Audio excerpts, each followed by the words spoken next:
चंदू के चाचा ने चंदू की गौलजी चाची को चांदनी चौक में चटनी चटाई।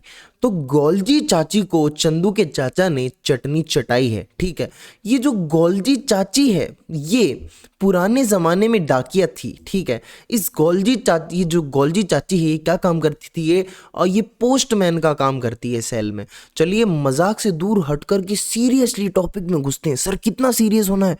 बहुत ज़्यादा सीरियस होना है कि गोल्जी अपैरेटस या पोस्ट ऑफिस या फिर पोस्टमैन ऑफ द सेल के बारे में हमें पढ़ना है। ये एंडोमेम्ब्रेनस सिस्टम का एक पार्ट है, ठीक है। और ये जो गोल्जी अपैरेटस है इसको कैमिलो गोल्जी ने डिस्कवर करा था, नाम वाम सब उसी ने दिया था, ठीक है। और गोल्जी अपैरेटस भी क्या है, एक डेंसली स्टेन्ड रेटिकुलर स्ट्रक्चर है जो कि न्यूक्लियस के अराउंड प्रेजेंट है। कैसी है? डेंसली स्टेन, इसकी स्टेनिंग डेंस करनी पड़ती है, रेटिकुलर स्ट्रक्चर है, अराउंड न्यूक्लियस प्रेजेंट है, ठीक है। प्लांट सेल में वैसे तो गोल्जी बॉडी नहीं होती बोले तो, लेकिन गोल्जी बॉडी थोड़ी लेस डेवलप्ड होती है, सब बोल सकते हैं हम कि गोल्जी बॉडी प्लांट्स में थोड़ी लेस डेवलप्ड होती है। उसको हम बोलते हैं डिक्टियोसोम, दूसरा नाम होता है। अब ये याद रख लो, गोल्जी बॉडी प्लांट में भी होती है, थोड़ी लेस डेवलप्ड होती है, उसका नाम है डिक्टियोसोम। क्या नाम है? डिक्टियोसोम, ठीक है। और ये जो गोल्जी बॉडी है ये सिर्फ यूकैरियोट्स में प्रेजेंट होती है, प्रोकैरियोट्स में गोल्जी बॉडी नहीं होती। ये तो हम जानते हैं कि प्रोकैरियोट्स के अंदर मेम्ब्रेन बाउंड ऑर्गेनल्स नहीं होते हैं, और गोल्जी बॉडी तो मेम्ब्रेन बाउंड ऑर्गेनल है, ठीक है। फॉर एग्जाम्पल ये जो प्रोकैरियोट सेल के अंदर नहीं होती, यूकैरियोट सेल के अंदर होती है, लेकिन इसके कुछ एक्सेप्शंस हैं। ये सारी यूकैरियोट्स में नहीं होती है, ठीक है। कुछ एक्सेप्शंस हैं। क्वेश्चन, एक्सेप्शन मतलब क्वेश्चन बन गए यहाँ से। तो एक्सेप्शंस क्या है? Mature sieve tube, mature sieve tube, mature mammalian RBC and sperm of bryophytes.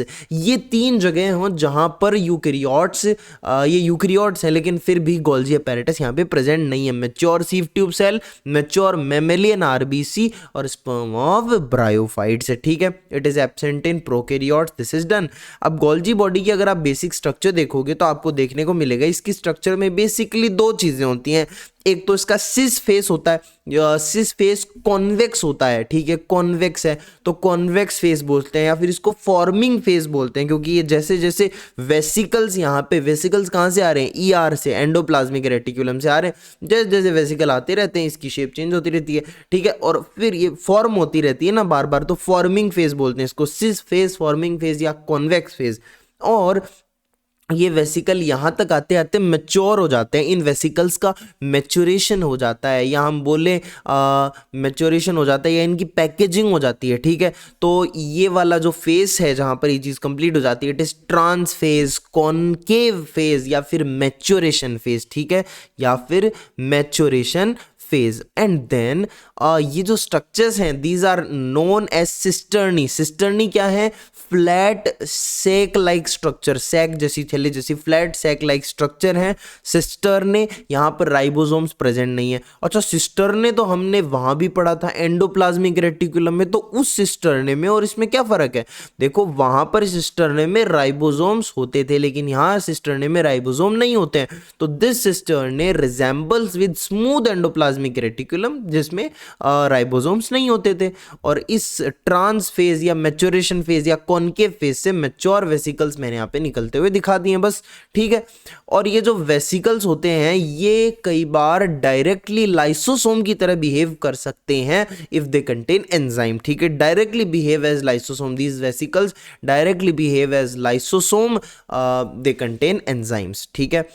उसके बाद में अब फंक्शंस पे आ जाते हैं। मेन चीज़ें गोल्जी बॉडी की यही हैं। गोल्जी बॉडी के फंक्शंस क्या हैं ये बहुत इंपॉर्टेंट है, जहाँ से क्वेश्चंस आते हैं। सबसे पहली चीज इसका काम होता है प्रोसेसिंग करना, processing of transport vesicle from ER. ER जो इसको वेसिकल भेजती है उनकी प्रोसेसिंग करना, फिर उनका पैकेजिंग करना, पैकेज कर देना उनका, और फिर उसके बाद में ट्रांसपोर्ट करना उनको। ट्रांसपोर्ट कहाँ करना? या फिर तो सेल के अंदर जरूरत है तो सेल के अंदर ही टारगेट्स में ट्रांसपोर्ट हो जाएगी, या फिर सेल के बाहर हो जाएगी, एक ही बात है, चलो ठीक है।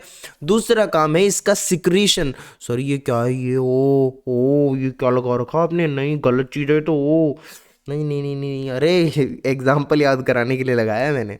सिक्रीशन तो सिक्रीशन काम है एक। और तीसरा है एक्रोजोम फॉर्मेशन। अब कोई लोग पूछेंगे मास्टर ये एक्रोजोम क्यों है, बता दे मन्ना। तो एक्रोजोम क्या होता है, तो एक्रोजोम जो होता है it is modified Golgi. Golgi चाची का मॉडिफाइड वर्जन होता है एक्रोजोम, ठीक है। Acrosome is modified Golgi. Acrosome secretes enzyme for digestion of egg membrane. पहले तो मैंने ये नहीं बताया ना कि एक्रोजोम कहाँ प्रेजेंट होता है, स्पर्म की एकदम टॉप मोस्ट हेड के ऊपर प्रेजेंट होता है। क्यों प्रेजेंट होता है, क्योंकि एक्रोजोम क्या करता है, कुछ एंजाइम्स रिलीज करता है। अब उन एंजाइम से क्या होता है सर, वो एंजाइम्स होते हैं ना, वो क्या करते हैं, जैसे स्पर्म एग के अंदर घुसता है ना तो उसको प्रॉब्लम होती है, ठीक है। जो जो एग की लेयर्स होती है, मेम्ब्रेन्स होती है, वो उसको रोकती हैं। तो ये जो एक्रोजोम है ना, ये कुछ एंजाइम्स रिलीज करता है, साली उन मेम्ब्रेन्स को कचुम्बर बना के अंदर घुस जाता है एग के, ठीक है। तो आई सेड कि secrete enzyme for digestion of egg membrane. Egg membrane को डाइजेस्ट कर देता है, ऐसे एंजाइम सिक्रीट करता है कि आसानी से एग अंदर घुस पाए और फर्टिलाइजेशन हो जाए, ठीक है। It facilitate the process of fertilization, सीधी सी बात है, ठीक है। अब देन हम आगे बात करते हैं। आगे इसका नेक्स्ट फंक्शन होता है modification of lipid. Modification of lipid यानी लिपिड का मॉडिफिकेशन। अरे यार ये तो पता ही होगा, ये बड़ा इंपॉर्टेंट है, बहुत इंपॉर्टेंट क्वेश्चन आते हैं बच्चों यहाँ से। मॉडिफिकेशन ऑफ लिपिड की प्रोसेस को क्या बोलते हैं, ग्लाइकोसाइडेशन। ग्लाइकोसाइडेशन देखो क्या होता है कि जब ग्लूकोज के साथ कार्बोहाइड्रेट जुड़ जाता है, ग्लूकोज जुड़ जाता है, मोस्टली यही होता है, तो ग्लाइकोलिपिड का फॉर्मेशन होता है। तो ग्लाइकोलिपिड फॉर्मेशन या मॉडिफिकेशन ऑफ लिपिड, देखो लिपिड को मॉडिफाई कर दिया, लिपिड के साथ इसने कार्बोहाइड्रेट जोड़ दिया, ग्लाइकोलिपिड बना दिया, तो मॉडिफिकेशन हो गया ना लिपिड का। This process is known as glycosidation. देखो हाय मेरा सैया साइको, उसमें एक गाने में एक वर्ड है साइड हो आए मेरा सैया साइको टू टू टू, इस तरीके से कुछ गाना बजता है। तो इफ हमें किसको डांस करते हुए देखते मज़ा आता है, we want Nora Fatehi to dance, right. Why there is a reason, because she is top. वो उस जैसा कोई डांस नहीं कर सकता ना, मतलब उसकी पोजीशन है, वो बहुत अच्छा डांस करती है।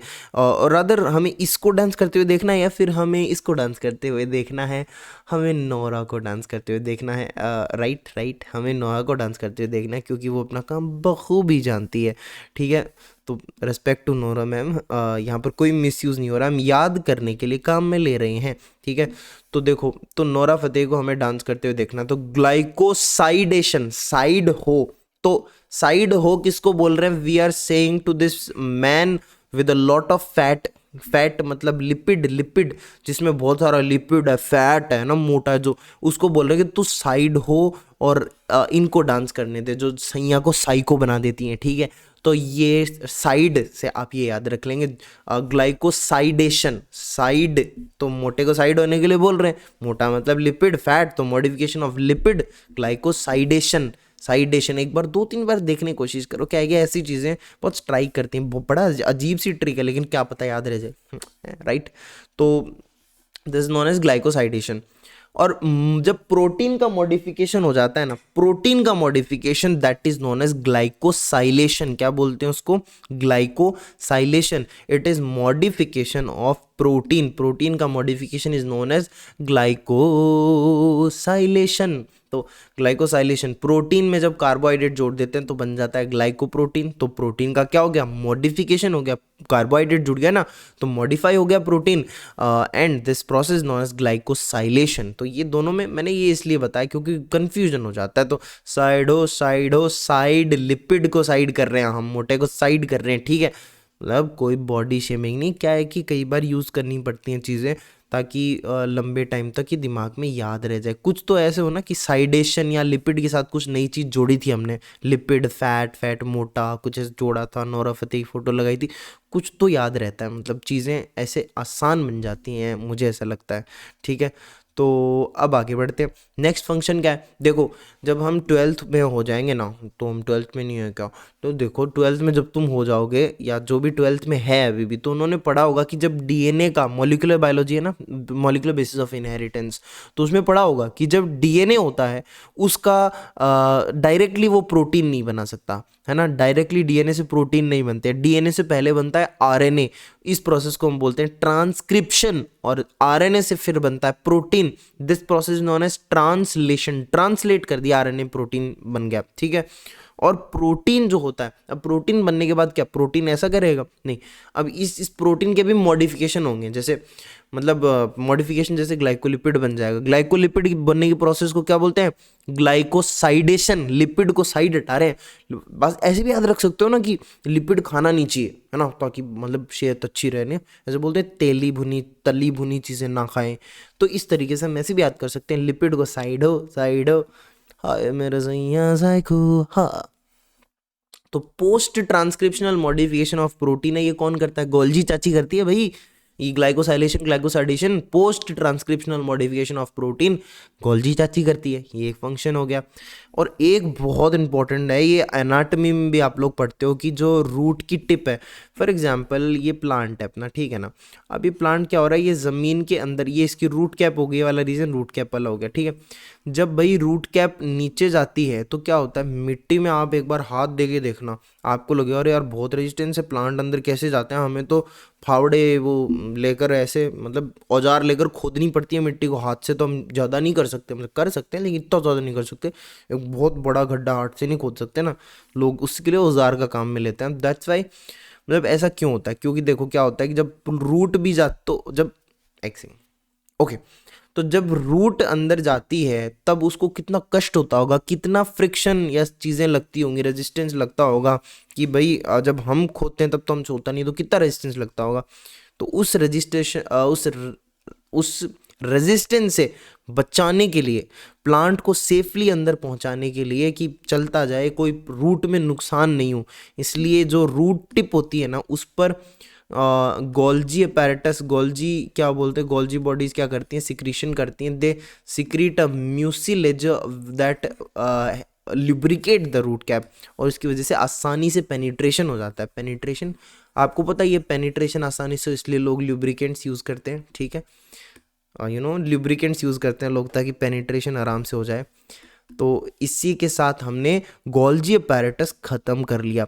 वीडियो अच्छा लगा तो लाइक कर दो, लाइक कर दो, और चैनल को सब्सक्राइब कर दो, और कमेंट कर दो, जो भी आपकी इच्छा हो ना, कुछ तो करो, एल्गोरिथम में आएगा तभी वीडियो, ठीक है। तो मिलते हैं नेक्स्ट वीडियो में, अपना ध्यान रखिए, पढ़ते रहिए,